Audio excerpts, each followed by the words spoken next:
I don't know why this time felt different. Delilah had gone out with her friends before, and I never said much about it. I trusted her, or at least I thought I did. But when she mentioned this party, something in my gut twisted. I told her I didn't like the idea. I didn't like the people who would be there, and more than anything, I didn't like how eager she was to go despite knowing how I felt. She smiled at me, that same soft, dismissive smile she always used when she thought I was being too serious. She ran a hand through my hair and said, "Silas, it's just a party. You worry too much." Maybe I do. Maybe I always have. But that night, the worry didn't fade. I watched her get ready, slipping into a dress she hadn't worn in years, one that made her look like the version of herself from before we got married. She took extra time with her makeup, adjusted her earrings in the mirror, and when she turned to face me, she didn't look like my wife. She looked like someone else, someone who didn't belong to me anymore. "Don't wait up," she said as she grabbed her purse. I should have said something then. I should have asked why, but my throat tightened, and the words wouldn't come. So I let her go, and the moment the door closed behind her, the silence in the house became unbearable. I tried distracting myself, turned on the TV, scrolled through my phone, and thought about calling a friend. But who would I even call? Who would understand why my hands were shaking over something so insignificant? Except it wasn't insignificant. Hours passed. Midnight came and went. I checked my phone, hoping for a message, something to tell me she was thinking about me, that she cared. Nothing. At 2 a.m., I sent her a simple text, "Are you okay?" The message was delivered, but she didn't respond. I lay in bed, staring at the ceiling, wondering if I was just being paranoid. Maybe I was overthinking things. Maybe she really was just having fun. But why did it feel like something had shifted? Like the air around me was heavier. When I finally fell asleep, it was restless, filled with uneasy dreams that I forgot the moment I woke up. And when I reached for her side of the bed, my fingers met only the cold sheets. Delilah still wasn't home. I sat up, heart pounding, and checked my phone again. No new messages. Then, just as I was about to call her, I heard the front door creak open. I didn't move. I just listened. Soft footsteps, the rustling of fabric, a quiet sigh. I waited for her to come upstairs, for her to slide into bed beside me and whisper an apology for being out so late. But she didn't. Instead, I heard her in the bathroom, the sink running, the sound of her taking off her jewelry, placing each piece down carefully. Something inside me cracked. I got out of bed and walked to the door, stood there, my hand hovering over the doorknob, hesitating. I didn't know what I was afraid of. Maybe I already knew, and I wasn't ready to face it. The moment my fingers touched the doorknob, I froze. A part of me wanted to swing it open, to face her, to demand answers for the weight in my chest that I couldn't shake. But another part, maybe the smarter part, kept me still. I listened instead. The water ran in the bathroom sink longer than usual. Then silence. Then the soft rustle of fabric, the sound of a zipper, followed by another long pause. My breath was shallow, my heart hammering against my ribs. I felt like an outsider in my own home, an intruder in my own marriage. After what felt like forever, I finally turned the knob. She was standing at the sink, her back to me, staring at her reflection in the mirror. Her makeup was smudged, mascara slightly smeared beneath her eyes. The dress she'd been so excited to wear was wrinkled, slightly twisted around her waist, as if she had put it back on in a hurry. She hadn't noticed me yet. I watched as she ran a trembling hand through her hair, exhaling deeply.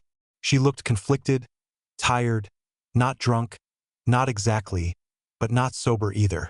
The scent of perfume and something else, something faint but unmistakable, lingered in the air between us. When she finally lifted her gaze and saw me in the mirror, she startled slightly. Then, as if nothing was wrong, she forced a small smile. "You're still up?" she asked, her voice softer than usual. I leaned against the door frame, arms crossed. "I couldn't sleep." Her smile faltered. "You didn't have to wait for me." "I didn't," I said, and I wasn't sure if it was a lie. Silence stretched between us, thick and unspoken. I watched as she reached for a washcloth, dabbing at her face in slow, deliberate motions. Her fingers trembled slightly, but she kept her expression neutral, too neutral. I knew that look. I had seen it before on people trying to act normal when they had something to hide. "Did you have fun?" I asked, my voice careful. She hesitated for just a fraction of a second before nodding. "Yeah, it was good to see everyone." I said nothing. She continued, filling the quiet. "Daphne was there, you remember her, right? And Nolan? He told the funniest story about—" "Where were you?" I interrupted. This time her hesitation was longer. "What do you mean?" I clenched my jaw. "You were gone a long time, Delilah. You didn't answer my text.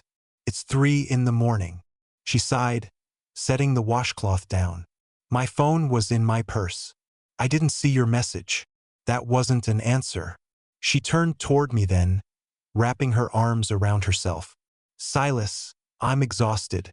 Can we just talk in the morning?" I should have let it go. I should have let her crawl into bed. Should have rolled over and forced myself to believe that nothing was wrong. But something was wrong. I could feel it in the way she wouldn't meet my eyes, in the way she seemed to shrink into herself, in the way she smelled faintly of something that didn't belong to me. "Who were you with?" I asked, my voice lower now. She frowned. "I told you it was just—" "The truth, Delilah." Her lips parted, but she didn't speak. Instead, she exhaled sharply, brushing past me into the bedroom. "I'm not doing this right now," she muttered. I followed her. "Why not? You went to a party I told you I wasn't comfortable with. You stayed out all night. You didn't call, you didn't text, and now you're acting like I'm the one making this difficult." She turned around, her expression shifting to something colder. "You're being ridiculous, Silas." "No, I'm the one who's always been understanding. I've never told you where you can or can't go. I never stop you from seeing your friends. But this feels different, Delilah, and I think you know it does." Her jaw tightened. "You're paranoid." Maybe I was, or maybe I had been ignoring the truth for too long. She pulled back the covers and climbed into bed, turning her back to me as if that was the end of the conversation. I stood there for a long time, staring at her, at the space between us that felt wider than ever. I didn't get into bed right away. Instead, I sat in the chair by the window, watching as the first hints of dawn crept through the blinds. She thought this was over, but I wasn't sure if I could just let it be, and I had a sinking feeling that this was only the beginning. I didn't sleep, not really. I dozed off in the chair by the window, the cold seeping into my bones as the night stretched on. Every time my eyes closed, my mind filled in the gaps that Delilah refused to. Who was she with? Where had she really been? What had she done? The questions gnawed at me, and no matter how much I tried to rationalize, tried to tell myself I was overreacting, the doubt had already taken root. At some point, the sky began to shift. The first deep streaks of light painted the walls, and I glanced over at the bed. Delilah was still curled up beneath the covers, her back to me, her breathing deep and even. She looked peaceful, unbothered, as if last night had never happened. For a moment I envied her, but then I saw her phone. It was lying on the nightstand, face down, slightly askew, as if she had set it down in a hurry. My pulse quickened. I wasn't the kind of man who snooped, but something about the way she had dismissed my concerns, the way she had shut me out, it made me feel like I had no choice. I reached for it before I could talk myself out of it. The screen lit up at my touch, but the moment I saw the lock screen, my stomach twisted. 3 missed calls, 1 unread message, all from the same number, a number with no name attached, a number that wasn't mine. I stared at it, my fingers tightening around the phone. The message preview was short, just a few words, but it was enough to send a chill down my spine. "Last night was unforgettable. Let me know when you're free again." The blood in my veins turned to ice. My mouth went dry. I swallowed hard, my heart pounding so loud I could hear it in my ears. I wanted to believe there was some kind of explanation. I wanted to believe that I had just misunderstood something, that maybe it was innocent, that maybe I was reading too much into it. But I knew better. Delilah shifted in bed, mumbling something incoherent before turning onto her back. I froze, still gripping the phone.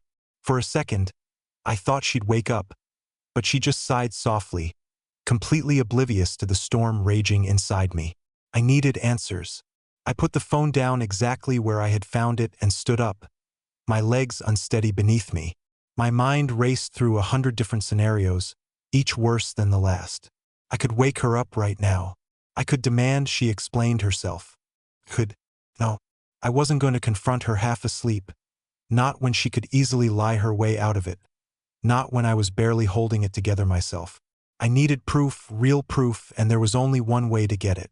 I grabbed my keys and walked out the front door, not even bothering to be quiet. I needed space. I needed air. I needed to figure out what the hell I was going to do. The cold morning air hit me like a slap as I stepped outside. The streets were quiet, the world still waking up. I got into my car, gripping the steering wheel so tightly my knuckles turned white. Who was that number? And more importantly, did I really want to know? My hands shook as I pulled out my own phone. I copied the number from memory and did a quick search. Nothing. No name, no business, just a blank entry, as if it belonged to a ghost. I gritted my teeth. Fine. If the internet wouldn't tell me, then maybe someone else would. There was one person who might know something, someone who had been at that party. I scrolled through my contacts, stopping at a name I hadn't called in a long time. Leo. Leo had been my friend long before I even met Delilah. He was the kind of guy who noticed things that most people missed, and more importantly, he had never really liked my wife. I hesitated for only a moment before hitting call. It rang twice before he picked up, his voice groggy. Silas, man. Do you know what time it is? I ignored that. Were you at the party last night? There was a pause, then more alert. Yeah. Why? My throat was dry. I could barely get the words out. Did you see Delilah? Another pause, this one longer. Then his voice dropped. Silas, I think we should meet in person. That was all I needed to hear. I gripped the steering wheel so tight my fingers ached. But I didn't ease up. My stomach was in knots, my pulse a hammer against my ribs. Leo's voice still echoed in my head. Low, cautious. The kind of tone you use when you know something but aren't sure how to say it. I didn't waste time. I drove straight to his place, barely remembering the route as my thoughts spiraled. The whole drive, I kept replaying last night, looking for something, anything I might have missed. Had Delilah been pulling away for longer than I realized? Were there signs I had ignored? By the time I pulled up to Leo's apartment complex, my hands were slick with sweat. I barely put the car in park before I was out, taking the steps 2 at a time. When I knocked, it wasn't just a knock, it was a demand. Leo opened the door in sweatpants and a t-shirt, his expression tense. He looked like a guy who had just woken up to bad news and realized it wasn't going away. Come in, he said. I did. The moment the door shut, I turned to him. Tell me. Leo ran a hand through his messy hair, exhaling slowly. Look, man, I don't want to be the guy that. Just say it. He hesitated, then nodded. Fine. He walked into the kitchen, grabbed a bottle of water but didn't drink it, just held it, turning it over in his hands. I saw Delilah at the party. I felt something heavy settle in my chest. And she wasn't alone. The room suddenly felt smaller, like the walls were closing in. Who? Leo hesitated again, and I could see it, the internal debate playing out on his face, the kind of hesitation that only happens when you know the truth is going to wreck someone. Silas, man, I don't know the guy's name. I've seen him before, though, at other parties. He's familiar with a lot of people, if you get what I'm saying. I did, and I hated what I was hearing. Describe him. Leo sighed, rubbing his temple. Tall, dark hair, dressed too sharp for that kind of party, like he was trying too hard. And he hesitated. She was close to him, Silas, not just talking to an old friend close. More like laughing too hard at his jokes, touching his arm every few minutes close. I felt sick. I knew what he was implying. I knew exactly what that kind of body language meant. Did you see them leave together? I asked, my voice strained. Leo swallowed hard. I don't know, man. One minute they were there, the next I didn't see them anymore. I stepped back, running both hands over my face. The room was too bright, too stifling, too much. This wasn't just a suspicion anymore. This wasn't paranoia. This was real. Leo watched me carefully. "You okay?" I let out a hollow laugh. "No, not even close." He nodded like he expected that. "Listen, Silas, I didn't want to be the one to tell you this. I was hoping." He stopped himself, shaking his head. "I don't know. Maybe I was hoping I was wrong." "So was I," I muttered. The worst part was that I had been right all along. The gut feeling, the unease, the way she had looked at me before she left. All of it had been screaming at me, and now I couldn't ignore it. I clenched my fists, trying to steady my breathing. "I need to talk to her." Leo studied me for a long moment. "What are you going to say?" I didn't have an answer because I didn't know. I drove back home with my mind racing, the car feeling smaller, the air thicker. I gripped the wheel so hard that my knuckles turned white. I had come to Leo for answers, but all I got were more questions, more suspicions, more of the kind of truth that didn't come with a neat explanation. And now I had to face Delilah. When I pulled into the driveway, the house looked exactly the same as it had when I left. Quiet, unassuming, like nothing inside had changed, like my entire world hadn't tilted on its axis. I sat in the car for a long time, just staring at the front door, gathering the courage I wasn't sure I had. Then I got out. I stepped inside, and immediately I felt the weight of the silence, the kind that wasn't normal, the kind that came when someone was waiting. And there she was. Delilah stood in the kitchen, a cup of coffee in her hands, her hair slightly damp from a shower. She looked up when she heard me, her expression unreadable. For a moment, neither of us spoke. We just stood there, the air between us heavy with everything that wasn't being said. "You left early," she finally said, her voice neutral. "So did you?" I shot back, watching her carefully. Her fingers tightened slightly around the mug, but she didn't flinch. "I was tired."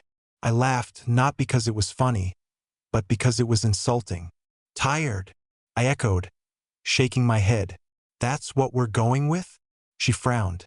"What are you talking about?" I stepped closer, my jaw tight. "I know, Delilah." For the first time since I walked in, I saw something flash in her eyes. Fear? Guilt? Maybe both, maybe neither. "I don't know what you think you know," she said, voice quieter now. I let out a breath, forcing myself to stay calm. "I know about the guy, the one you were with at the party, the one you left with." She stiffened, and there it was, confirmation, because she didn't deny it. She didn't even try. For a moment, the room felt too small. My chest felt too tight. It was like watching a slow-motion car crash. Except I was the one in the driver's seat, realizing too late that I had no way to stop it. "Say something," I told her. She swallowed, setting the mug down carefully, like she was afraid to break it. Then she sighed, and that was the worst part. The way she looked at me like she had already decided something long before this moment. "Silas?" She ran a hand through her hair, exhaling slowly. "I didn't mean for you to find out like this." I blinked. My pulse roared in my ears. "Like this? That's what you're worried about." My voice was barely above a whisper. "That I found out the wrong way?" She closed her eyes for a second, like she was gathering her thoughts, but I didn't need her to say anything else. I already knew. "I wasn't trying to hurt you," she said. I laughed, a hollow, bitter sound. "You weren't trying to hurt me?" I repeated. "You think that makes it better?" She looked away. That was the moment I knew that whatever this was, whatever we were, was already broken. I waited for her to say something, anything, to tell me it wasn't what it looked like, to say it was a mistake, to fight for us, but she didn't. She just stood there, and that silence was louder than any confession could have been. I stood there, waiting for something, anything that would make this moment less unbearable. Some kind of explanation, a desperate plea, maybe even an apology. But Delilah just pressed her lips together. Staring at the counter like the wood grain was suddenly the most fascinating thing in the world. "Nothing," I finally said, my voice flat. She hesitated just a fraction of a second too long. I don't know what you want me to say. I let out a sharp breath, shaking my head. That's a lie. Her gaze snapped up. Excuse me? You heard me. I folded my arms, feeling something inside me start to harden. You do know what to say. You're just trying to pick the version that makes you look less guilty. Her fingers twitched against the counter.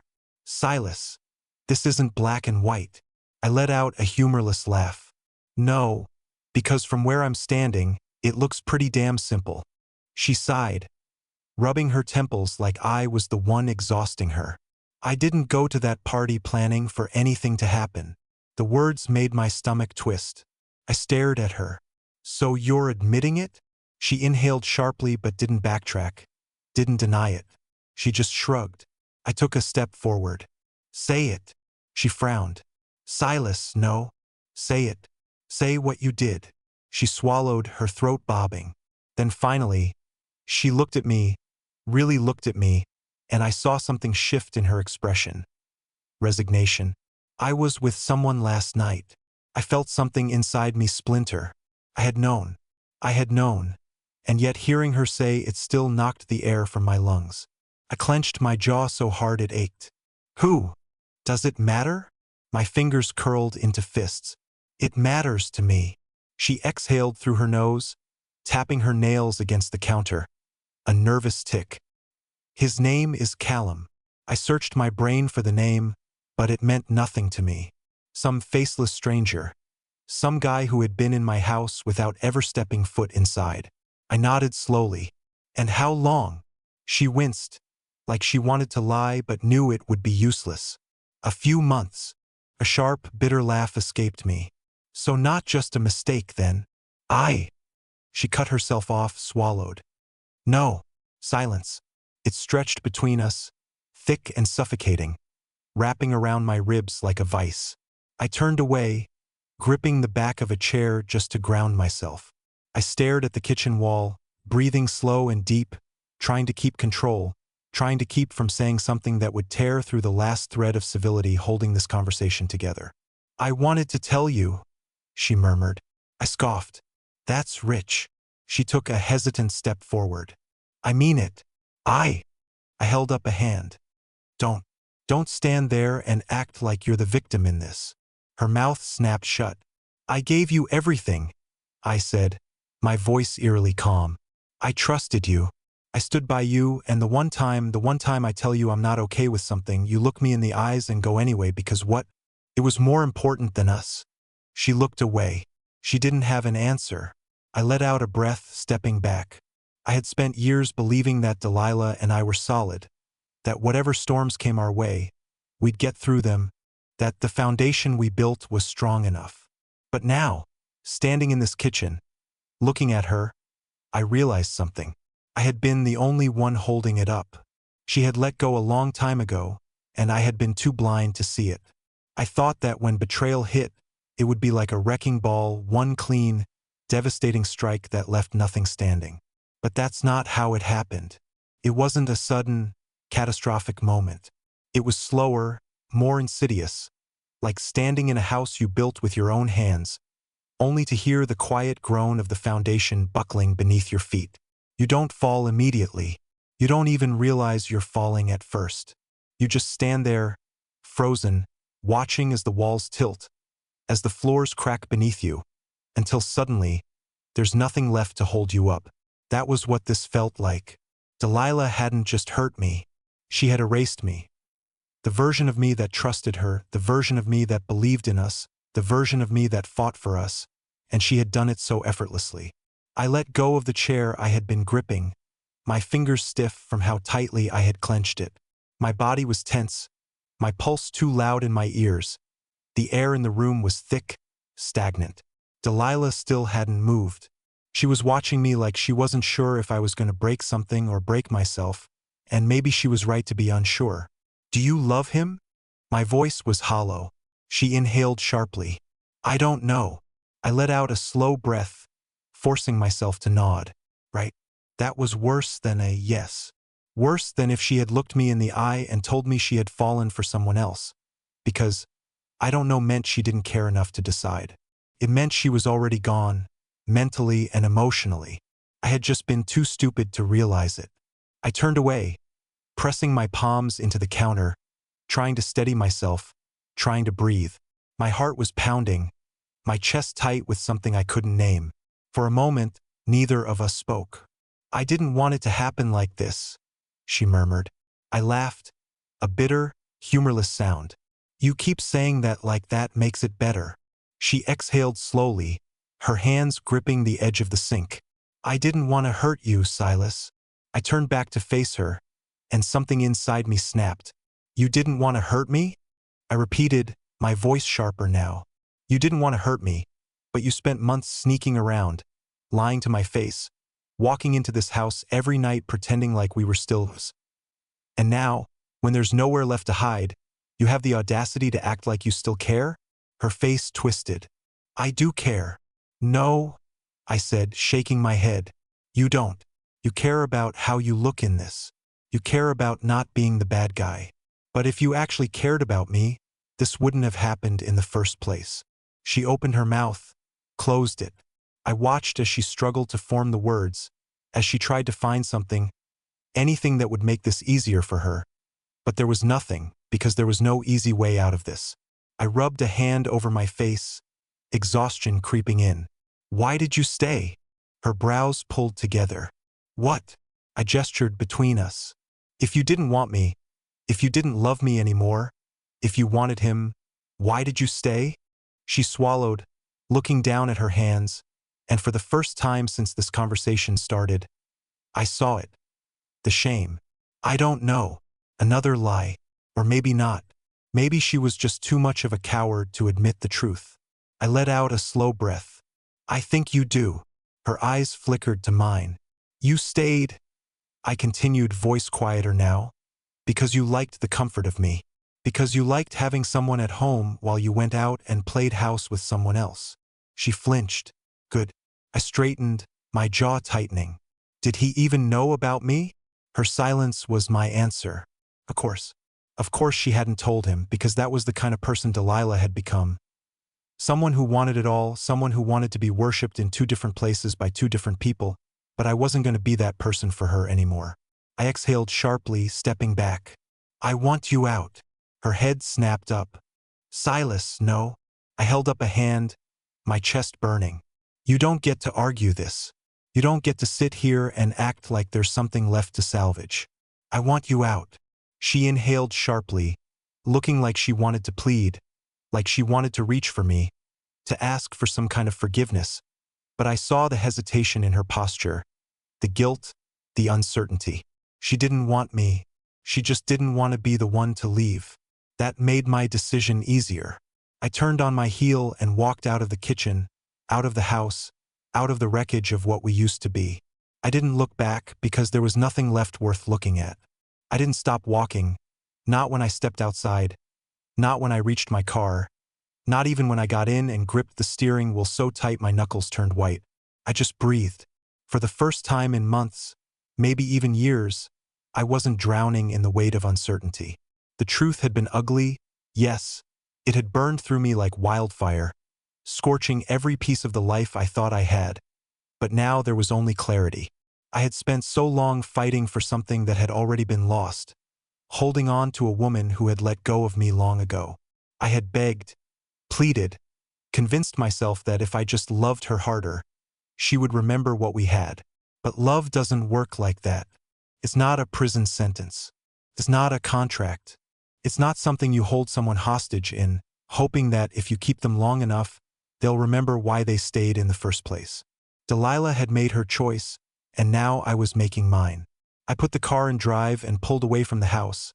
Not our house anymore. Just a house. Just a place where a version of myself once lived. I drove for miles without a destination, just watching the road stretch endlessly ahead of me, the sun rising in the distance. The weight in my chest didn't disappear immediately, but it was lighter. The world didn't feel as small anymore. I stopped at a diner just outside of town, an old place I used to go to years ago, back before life got complicated. The bell above the door jingled as I stepped inside, and for the first time in days, I wasn't thinking about her. I ordered a coffee and sat by the window, staring out at the world as people moved around me, living. That's when I realized I was free. Not broken, not ruined, not some pathetic, abandoned man, free. And that was something Delilah would never have. She had spent months lying, sneaking, pretending. She had built a life on deception, trying to hold on to something real while indulging in something fake. But me, I had walked away with my dignity intact. I pulled out my phone, scrolling through my contacts. My thumb hovered over a familiar name, Leo. I owed him a drink. Maybe more than that. Maybe I owed him a little honesty, a little appreciation for being the one person who saw the truth before I did. And maybe, just maybe, I owed myself a new beginning. So I pressed call, and as the phone rang, I let myself smile, because for the first time in a long time, I wasn't looking back.